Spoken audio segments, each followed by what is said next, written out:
গেমে এরকম হ্যাকার আসলে আর গেমই খেলতে মনে চায় না।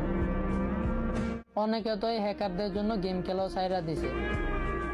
আর এই জায়গায় গারেনায় নর্মাল প্লেয়ারের আইডি গুলা ব্যান করতেছে, হ্যাকারের আইডি গুলা ছাইরা দিতেছে। অনেক নর্মাল প্লেয়ারের আইডি গুলা কিন্তু গারেনায় ব্যান করছে, অথচ হ্যাকারের আইডি গুলা দেখতেছি কোনো কিছুই করতেছে না গারেনা।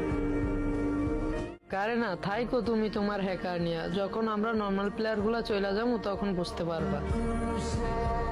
একটা নর্মাল প্লেয়ার আর কত সহ্য করবে। আমরা বেশিরভাগ প্লেয়াররাই কিন্তু নর্মাল একটা ডিভাইস দিয়ে গেম প্লে করি, না আছে ভালো কোনো গান স্কিন, না আছে ভালো কোনো মুভমেন্ট।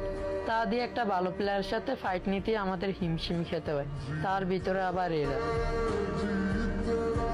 ভাবছিলাম এই আপডেটে কোনো হ্যাকার থাকবে না, গেমটা শান্তি মতো খেলতে পারবো, এবার গ্র্যান্ড মাস্টার পোস্টটা শান্তি মতো দিতে পারবো।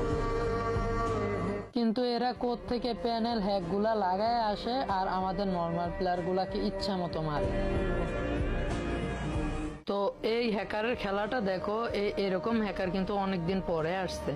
এতদিন আসছে প্যানেল ইউজার, বাট ওদের গলিগুলা রিকোয়েল দিত বা দুই একটা শট হইলো অন্তত এদিক সেদিক যাইতো, কিন্তু এর একটা শটও এদিক সেদিক যায় না, যতটা মারবে অতটাই এনিমির বডিতে লাগবে।